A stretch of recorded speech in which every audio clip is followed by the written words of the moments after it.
భూ పోరాటాలు చేస్తామని ఆనాడు చెప్పినాం. పెద్ద భౌగోళిక ప్రదేశం తెలంగాణ కోసమే కొట్లాడి తెచ్చుకున్నాం మనం. ఈ చిన్న 5 ఎకరాల ముక్క దీన్ని తెచ్చుకోలేమా? తెచ్చుకున్నాడేగా, తెచ్చుకుండేనా?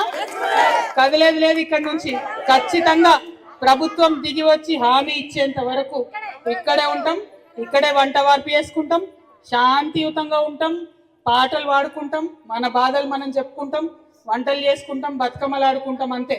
వేరే ఎవరిని ఏం అనేది లేదు. మన పని మనం చేసుకుంటాం. మా పోలీస్ అన్నలు కూడా వచ్చిరు. మేము వండుతాం, ఇంత బుక్కడి పెడతాం, మీరు కూడా తినుంది మాతో పాటు ఇన్నే కూర్చోరి. ఎందుకంటే మాకు కదిలే ఉద్దేశం లేదు. మీరేంటకూరి మమ్మల్ని ఎండనీయకూరి, అంతేనా? మేము వండుతాం, మీరు తినుండ్రి ఉండురి. ఎవరైతే కాంగ్రెస్ పార్టీ పెద్ద నాయకులు ఉన్నారో వాళ్ళు దిగొచ్చి మాట ఇచ్చేంత వరకు ఇక్కడే ఉంటాం. మన భూమి మనం సాధించుకుందాం.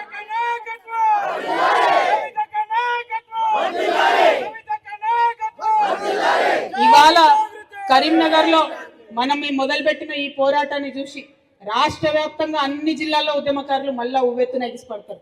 రాష్ట్ర వ్యాప్తంగా అన్ని ఉద్యమకారులు అన్ని చోట్ల ఉన్నటువంటి ప్రభుత్వ భూములను ఆక్రమించుకోవాలని చెప్పి నేను ఇవాళ పిలుపిస్తా ఉన్నా. ఎందుకంటే ఇది మన భూమి, మన చెమటతోని మన రక్తంతో వచ్చిన భూమి.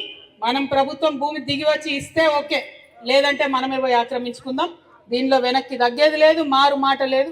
ఈ విషయం మీదనే మంచిగా ప్రశాంతం కూర్చోండి, కూల్గా కూర్చోండి. మన వంట అయ్యేదాకా ఓపిక ఉండు. ఆకలైతుందా? ఏం లేదుగా, జర వంట అయ్యేదాకా ఓపిక ఉండుని. నేను ఇప్పుడు అక్కడికి పోయి కొంచెం వంటలో కూడా వాళ్ళకి సహాయం చేస్తా. అంత లోపల ఇక్కడ పాటలు పాడేటోళ్ళు పాటలు పాడండి దయచేసి. Thank you. జై తెలంగాణ, జై తెలంగాణ. జోహార్ తెలంగాణ అమరవీరులకు, జోహార్ తెలంగాణ అమరవీరులకు. ఉద్యమకారుల ఐక్యత, ఉద్యమకారుల ఐక్యత.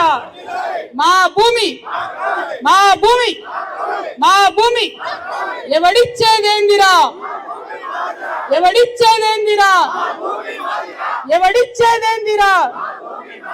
జై తెలంగాణ.